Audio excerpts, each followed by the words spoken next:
Can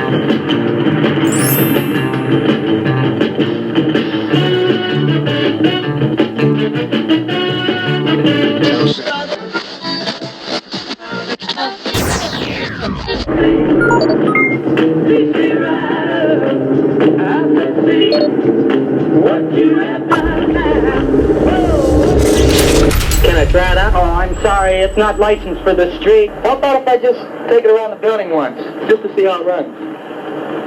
Well, no harm in that.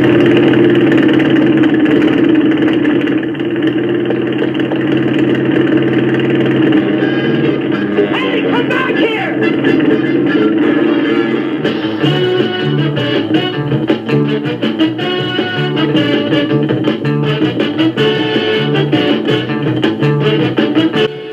Howdy folks, and welcome to the Spaghetti Theater for the Spaghetti Theater Review. With this being the month of actor Willam Smith's birthday, I'm doing another review tribute to him, like I've done every year since his passing back in 2021. And being no stranger to the biker films of the 1960s and 70s, Willam Smith appeared in many of them.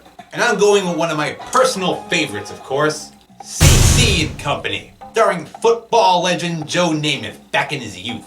This came out in 1970, as he transitions from being a professional football player to okay-ish kind of actor. And yes, eventually into an old man selling Medicare on TV. Hi, I'm Joe Namath. If you're on Medicare, this is important information. Say it ain't so, Joe. Jimmy J.J. Walker, I understand.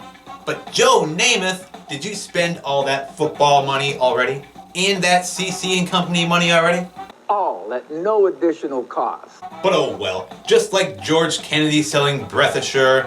Breath Assure is long-lasting. I swallow a few powerful capsules and I have clean breath for hours and hours. The man needs a paycheck, I guess.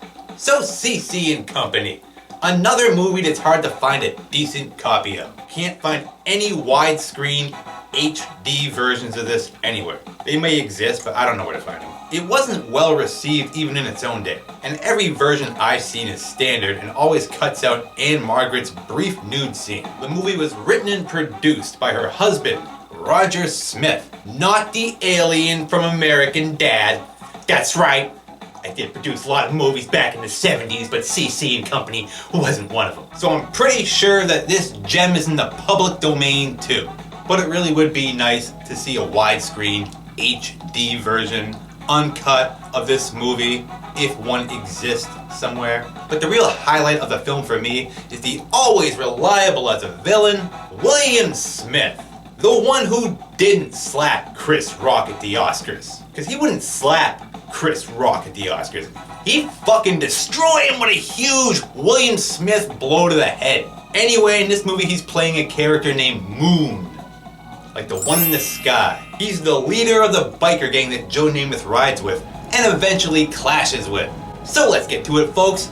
Joe Namath, Willam Smith, Ann-Margret, Sid Haig, and Crispin Glover's dad in Roger the Alien's C.C. and Company. And it all starts off at the grocery store, where we get to see what a cheap-ass Joe Namath is, as he makes a sandwich right there in the store instead of buying it. He's unconventional, folks.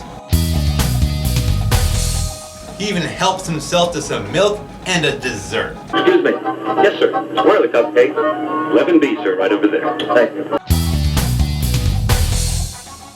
And a napkin, too. Sure, why the hell not? Apparently you think the grocery store works the same way as your parents' house. Want to spend the night on a cot? Just don't take a shit in the aisle and start wiping your ass. So then he buys practically nothing and leaves. 10 cents, please. Our hero, folks, a jobless drifter who hops onto his motorcycle, takes off to his very own theme song, C.C. Riding. C.C. Rider, I said, see what you have done. As the credits roll and Willam Smith gives us the finger. I love you too, man. Willam Smith, everyone. Playing Moon. Biker name, okay? Like C.C. Rider is Joe Namath's biker name. Everyone has a biker name, folks. Mine's Mountain Man. It's the same as my stripper name. Crispin, what's your biker name? Sergeant Starfield. I like it. Nice biker skank. Shadonka, is that you? Oh, she gets around that Shadonka. So as they ride through the credits, they harass this far less intimidating biker gang of 70s nerds. Then cut to later as CC Rider and two other bikers, one played by the great character actor Sid Haig, who oddly enough appeared in my most recent review on Spock's Brain. Yes, Mistress. So, shit the bed, folks. So anyway, they stop to help this car that's broken down in the desert, where a young hot Ann-Margret waits inside for a repair truck to arrive. You guys gonna sit there like the wild ones, or you gonna give a girl a hand? CC Rider is as much of a gentleman as a sober Joe Namath is. I want to kiss you. I couldn't care less about the team struggling. Only Sid Haig and his buddy make themselves right at home in Ann-Margret's fancy-ass car that comes with a bar and a TV. So yeah, that's top of the line for 1970. She must be rich. She probably sold Roger the Alien's poop because she's married to him. So Sid Haig enjoys some classic Roadrunner cartoons. Hey, look at this, the Roadrunner, boy! But soon gets lonely and desires the company of Ann-Margret, whether she likes it the hell or not. I enjoy watching TV with that company. And she's clearly not interested, so an offended Sid Haig and his buddy force her ass into the car and start having their way with her. I know you don't like my Yul Brynner look. No, Sid Haig, I'm sorry, but Yul Brynner was a bit better looking for a bald guy. At least a white bald guy. So naturally, Joe Namath steps in to put a stop to this violation of the lovely Ann-Margret, and winds up having to toss Sid Haig right into a cactus. Bang! Just like he was the coyote. I want to kiss you. So now offended that you didn't just let him rape Ann-Margret, he threatens to tell Moon, aka the great Willam Smith, Moon ain't gonna like hearing about this. the leader of this band of idiots, who in the end turns out the best performance this movie has to offer, even though he's playing the same villain he always does. Still doesn't get nearly enough screen time in my opinion. So Sid Haig and his rapist buddy take off in their trikes, as Joe slides in to make the moves on Ann-Margret, only too late. Pretty lady. That repair truck is here and Joe's forced to zip his pants up and leave. What a feel is the feel, right? Right. Yeah, better luck next time, Joe. So cut to the biker gang's hideout camp in the woods, where upon his return, CC Rider is ordered to report to Moon, the great Willam Smith, by this guy. It's a bit fuzzy, I know, but that's Bruce Glover, Crispin Glover's dad. He was an actor too. Request your presence at the throne. So he heads over to Willam Smith, who sits casually on his throne. His throne, aka a large living room chair, only it's outside surrounded by all this nature and not indoors like a normal person so it doesn't get rained on. So Willam Smith is a little pissed at Joe since he sort of just does what he wants and doesn't really fit into this game. I mean, like we got the club here, see, huh? And here you are way over there, and they just never seem to blend. And would probably be more at home playing with a football or something. Ta-da! Yeah, I actually have a football. Fancy that shit. Oops. Touchdown. Plus, Joe Namath doesn't respect Willam Smith's authority. He doesn't grovel to his every word like everyone else. You like me to kneel and kiss your ring before I start? But forget that for now, I guess, because they all get distracted when this skanky biker chick decides to bathe right there in front of everyone. That's when Willam Smith decides to send all his biker skanks out on the streets to make some cash. Hold on a second. Yes, I can't wait to see you. Aw, my love just got back from the airport. Since, well, their funds are low and getting a job is out of the question. I mean, 'cause the bank account's a little low. And it's time for you to hit the streets again. One if that includes our dear little pom-pom. And that includes his main biker chick, too. You go get Pom-Pom. Pom-Pom is her biker chick name. Yeah, Pom-Pom. They nailed that one right on the head. So cut to later as the biker chicks whore themselves out to anyone who's interested. Anyone. Like this Poindexter. And then there's this butchier of the biker chicks, who also manages to find a stranger to have intercourse with. Yay! Who's so taken in by this, rides right off the road to his death. Just kidding. I'm sure he's fine. Probably broke. And finally the weirdest of the biker chicks. Probably the one I'd have the best shot at. The crazy one! who tries seducing this old fart. Can you imagine how the sex went with that one, folks? He's probably dead because of it, with a big Purdue chicken guy smile on his face. How old are you? Oh, I'm in my early 60s. So cut back to the gang's camp that night, home of the throne, where a wasted Willam Smith can't do anything for a still horny pom-pom.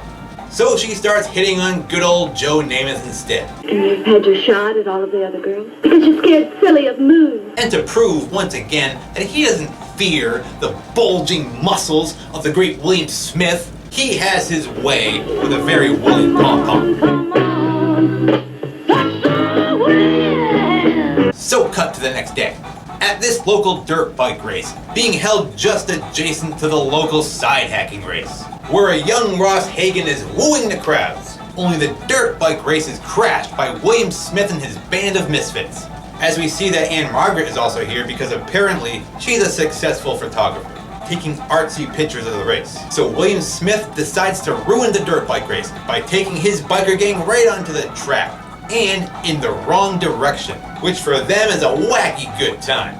Only a rude interruption for everyone else trying to enjoy a simple dirt bike race. See, Ann-Margret is not amused by the company you keep, Joe Namath, who rides off in embarrassment to not get involved. So cut to that night at the biker camp again, where Joe Namath sneaks off to go con this salesman into letting him steal a dirt bike. Interested in a dirt bike. When he takes it for a test drive.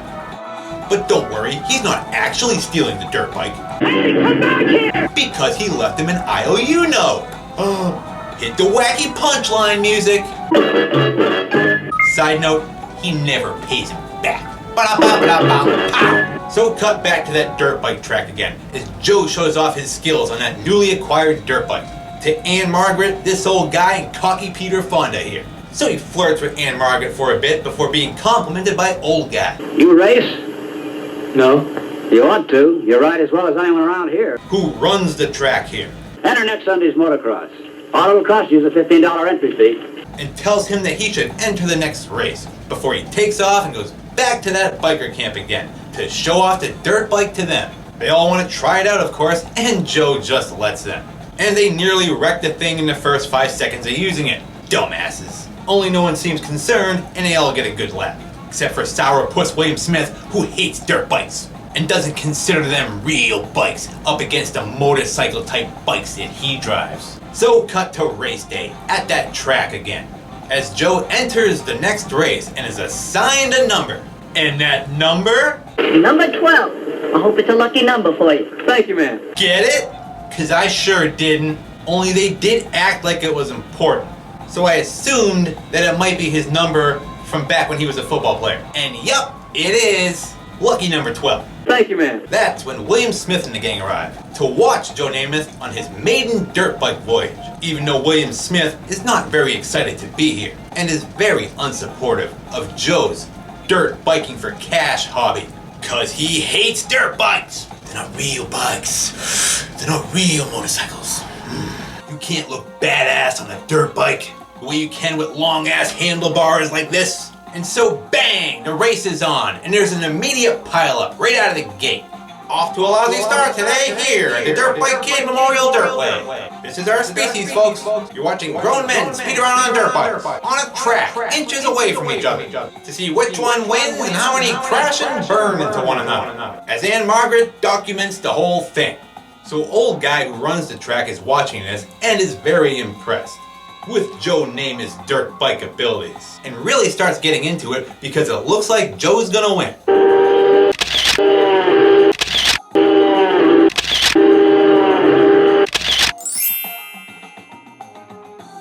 And even though this is good for him financially, Willam Smith still thinks this is stupid.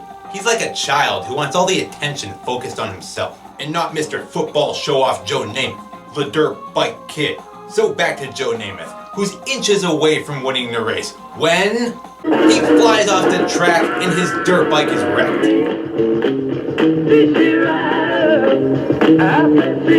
The friggin' wheel falls right the hell off. Well, that's that, I guess. Nice try, Joe. Call it quits, find a new fucking hobby. Doctors and nurses' visits by telephone, and even home-delivered meals. So close. Only nope, not Joe friggin' Namath. He's not done yet. He drags the dead bike the rest of the way and across the finish line just in the nick of time to win the race. Way to go, Joe. Way to put on a spectacle. Everyone's happy but Willam Smith.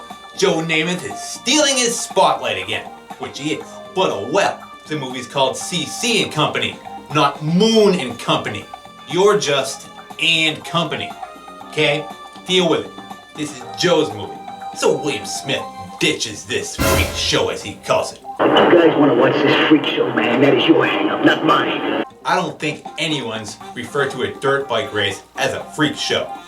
Maybe a bunch of crazy bikers, only who cares? Joe won the race, and old guy here is so impressed that he lets him borrow one of his spare bikes for the next race. Come on up to the truck. I'll give you any spare. He has complete faith in you now and is ready to take you under his wing in the dirt biking world. So cut back to the biker camp, where everyone's so excited about Joe's big win that nothing they say can even be understood. Second place, 1/3 place, 40 sort on the point system. That guy who got first in place in the other race, so they got the most points overall. What was that, buddy? Second place, 1/3 place, 40 sort on the point. I didn't get any of that. Only Willam Smith is getting tired of everyone's love for this dirt biking shit as Joe arrives. So he strolls over to greet him, and we get this one and only crane shot here. Seems unnecessary for a simple stroll on over. So Joe hands all his dirt bike winnings over to Willam Smith. All except for $100 that he kept for himself, that is. I'm keeping 100 for my personal account. Which pisses off Willam Smith, since, according to biker lore, I mean, all the money, baby, goes into the pot. all cash earnings go into the pot for the universal good, and demands that he cough up that $100 right now. Let's have it. Only he still refuses, and a fight breaks out between them. I'll keep this. Hit the CC Rider theme song. See? CC Rider, fight! Team Willam Smith. Willam Smith takes the money back, but Joe won't give it up that easy. So they keep punching the shit out of each other until they both have to crawl away, all bloody and battered. So I guess the fight's a draw. They're both equally good at punching each other repeatedly and not passing out, until his asshole kicks Joe in the face and drags him into the river. His fight against Clint Eastwood was a lot more epic, and a lot longer too. So cut to that night, as Pom Pom tries to bang Joe Namath again. They argue at first, but it quickly turns into banging. So cut to the next day as Joe goes to visit Ann-Margret. Hey, what do you want me to do with this? Margaret. At her place of work to check out her new hairdo. I prefer the old one. It looked better. This one's too helmety. Anyway, Joe's here for two things. He wants a job at that track, racing bikes regularly. I came by to see about getting a job. Doing what? Racing Charlie's bikes. And he wants Ann-Margret to start dating him. I need a place to stay. Now. You think we can work something out? And, being young Joe Namath, she agrees and they immediately take off on his bike.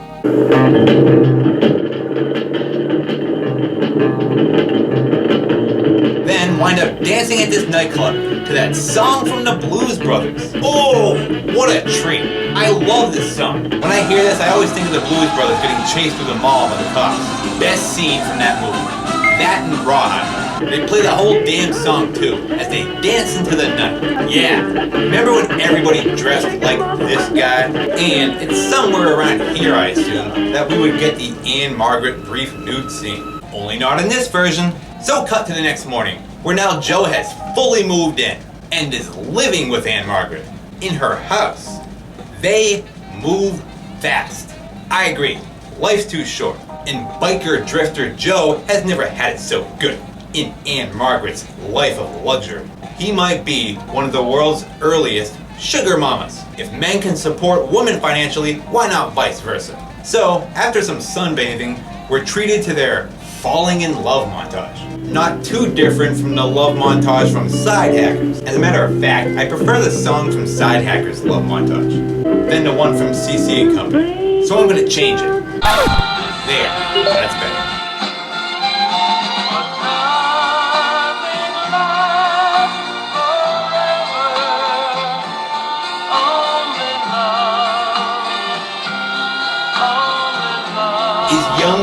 Namath attractive ladies? I can't tell with his weird head shape and big nose. And now they're riding this thing. So cut to later that day, I guess. Where now Ann-Margret is dressed up as Little Bo Peep and Joe as the $6 million man, I guess? So they discuss life. How do you get along without working? Just fine. And Joe's decision to become a member of a sleazy-ass biker gang. I like being with them. I dug the freedom. No ties. Something new every day. Always on the move. How do you feel about advice from someone who's older and who's been around a bit longer? So cut to even ladier as Joe struts around in his 70s pants, enjoying life before heading out to the store for some, a new brush for his Manchurian tongue oil perhaps? Only as he leaves, we see that his old biker gang buddies have been stalking him from afar. What'd you forget? And as soon as he's gone, they raid Ann-Margret's house and kidnap her. Well, little lady, I'll tell you what he forgot.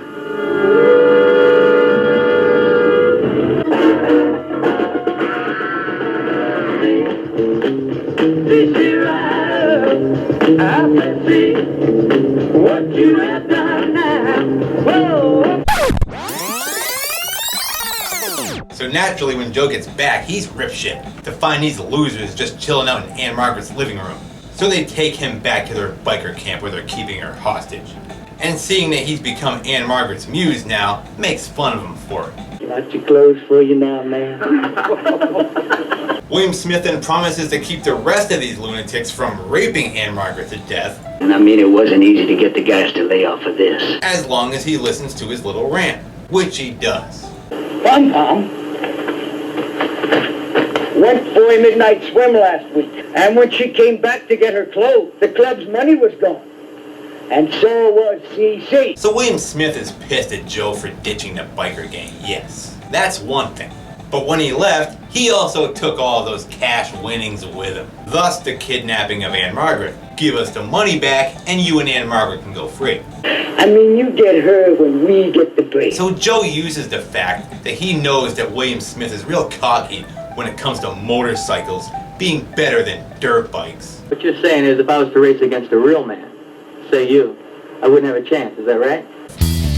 Joe challenges him to a race and ups the pot from the original $500 to $2,000. A flat track race, like I outlined. Double or nothing. And, not to look like a puss in front of everyone else here, he agrees. As long as Joe can produce that $2,000 he was talking about. I just don't think you can come up with $2,000, that's all. And right now, too. So these two bikers escort him to a payphone where he gets old guy at the track, I think, to loan him the $2,000 and bring it down to this payphone before Ann-Margret gets raped and killed. So cut to later as they break into this local track. So Willam Smith and Joe Namath can have a 10-lap race. Motorcycle versus dirt bike.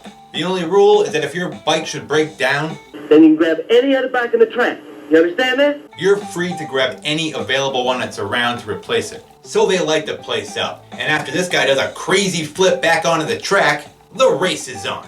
For a few seconds anyway, as they crash into each other immediately. So they scramble back to their bikes, and Willam Smith takes the lead. Then the security guard comes wandering out to see what all the ruckus is, forcing the biker skank brigade to go distract him. And fortunately, he's pretty much a cartoon character. Are you sure you have permission from Maroney and Keyworth to do this? And a real pushover. So back to the race, where Willam Smith's motorcycle shits the bed, forcing him to stop and grab another one, thus allowing Joe Namath to take the lead. So a panicky Willam Smith goes after him, until they're neck and neck, as they destroy this picket fence. So they run on the track for the final lap, and it's real close now, until Willam Smith's motorcycle loses control, crashes through this fence, into this car, which explodes along with the bike, as Willam Smith is sent soaring over the entire thing, and crashes to the ground, dead.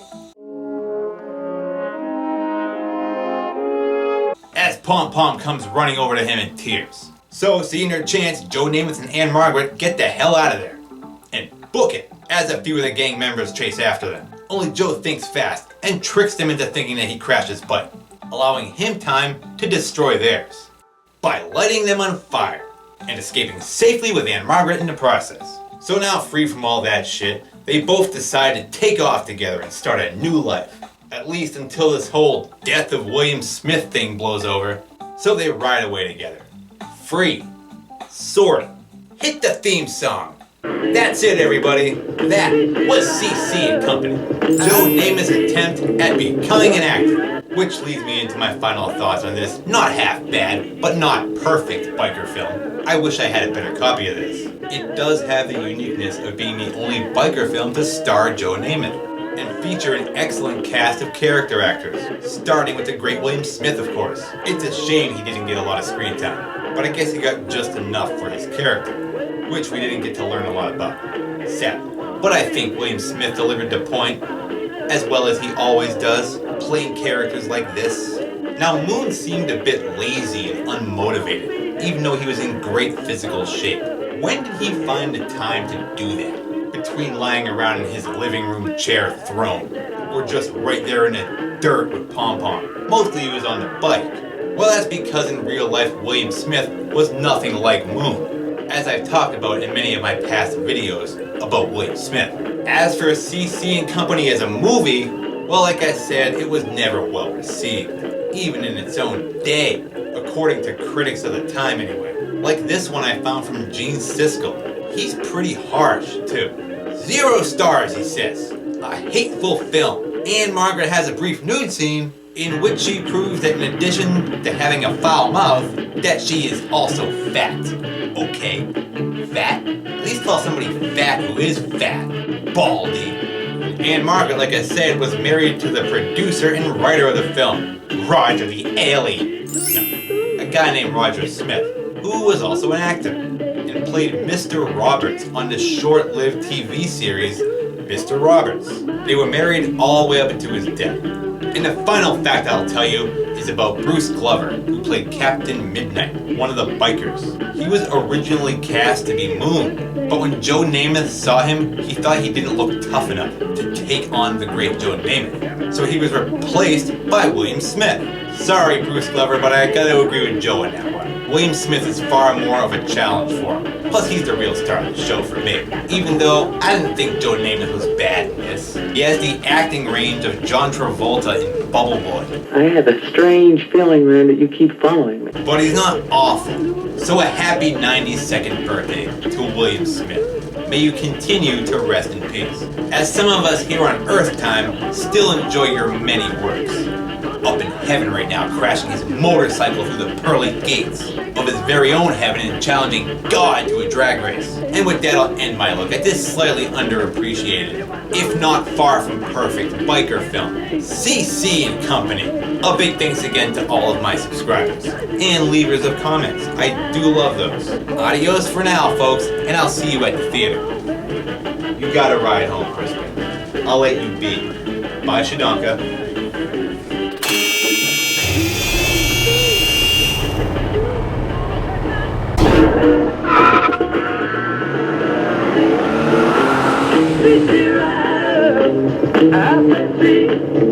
What you have done now? Whoa, see, rider. I said, see, girl, what you have done.